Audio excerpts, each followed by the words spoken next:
Bagi sebagian pelatih, pemain, atau hanya penggemar bola yang sering bermain fan football seperti saya ini, melihat pertandingan sepak bola profesional itu merupakan sebuah proses belajar. Dengan memperhatikan atau menganalisis seorang pemain, kita mendapatkan banyak pembelajaran dari pemain tersebut. Misalnya, gimana gaya bermain dia, gimana cara dia ketika di pressing, dan masih banyak hal lain yang bisa kita dapat ketika menganalisis seorang pemain. Hasil analisis tersebut nantinya bisa kita terapkan atau kita jadikan contoh ketika main bola nanti. Nah, di video kali ini kita akan menganalisis bagaimana menjadi seorang gelandang seperti Ilkay Gundogan. Kita akan mengambil contoh dari laga final FA Cup kemarin, di mana pada laga itu Gundogan berhasil membawa Manchester City meraih trofi keduanya di musim ini berkat 2 golnya. Dalam final FA Cup kemarin, Manchester City bermain menggunakan formasi 3-2-4-1. Ilkay Gundogan bermain sebagai gelandang serang, duet bersama Kevin De Bruyne.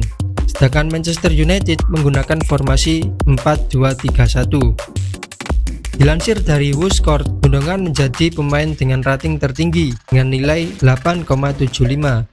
Dalam laga tersebut, Gundogan mencatatkan 57 sentuhan, 46 passing dengan akurasi passing mencapai 87% dan 2 tembakan yang keduanya sama-sama menjadi gol.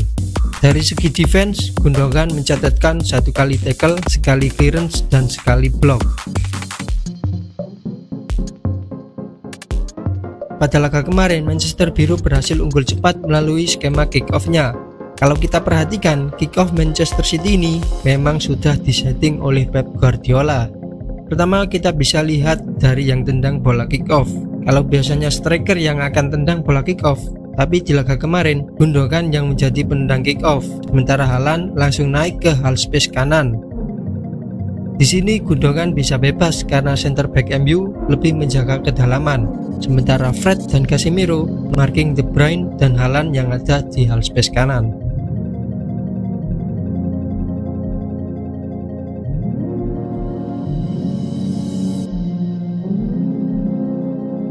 Dilihat dari heatmaps, Gundogan dan Kevin De Bruyne menunjukkan kalau mereka lebih sering bermain melebar di area half space kiri dan kanan, jarang berada di area tengah.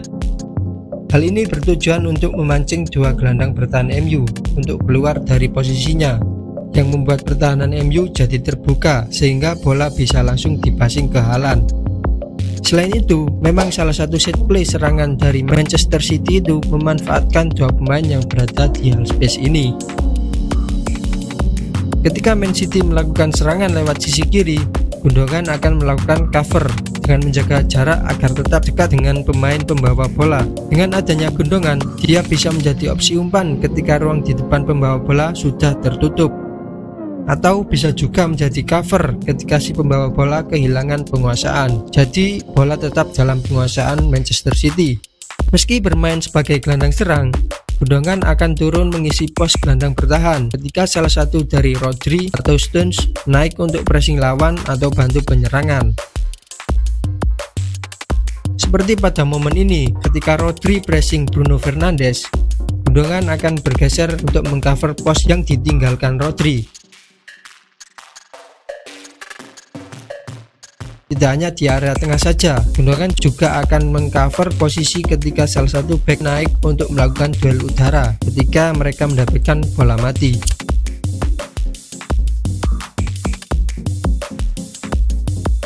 Dengan memiliki pandangan yang luas dan sering melakukan scanning, Gundogan bisa memindahkan arah serangan ketika di area kiri sudah terlalu banyak pemain lawan.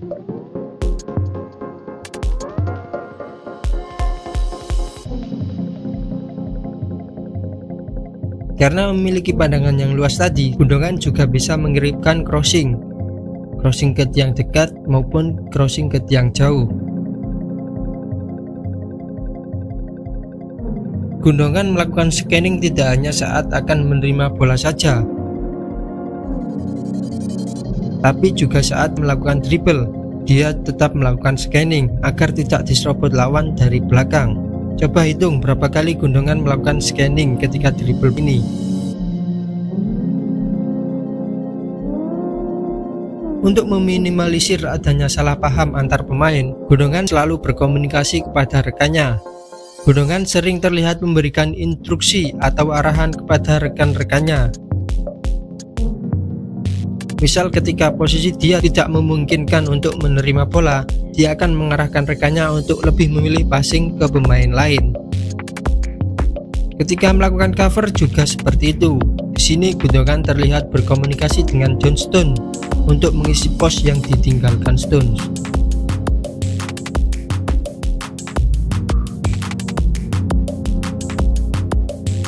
Untuk menjaga agar tetap ada opsi umpan, kita perlu membiasakan diri untuk selalu melakukan passing gerak. Artinya tidak diam ketika selesai melakukan passing, seperti yang dilakukan Gundogan ini. Passing gerak ini bisa kita gunakan untuk lepas dari pressing lawan, atau bisa juga digunakan untuk menembus pertahanan lawan.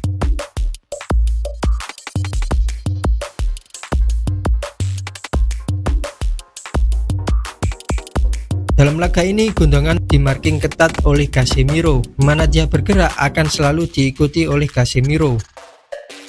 Gundogan punya beberapa cara untuk bisa lepas dari marking atau penjagaan Casemiro.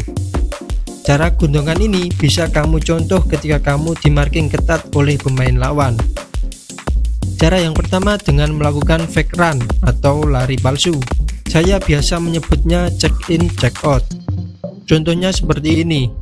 Awalnya seolah-olah ingin berlari ke arah tertentu, tapi ketika lawan mengikuti, dia akan mengganti arah larinya dengan cepat.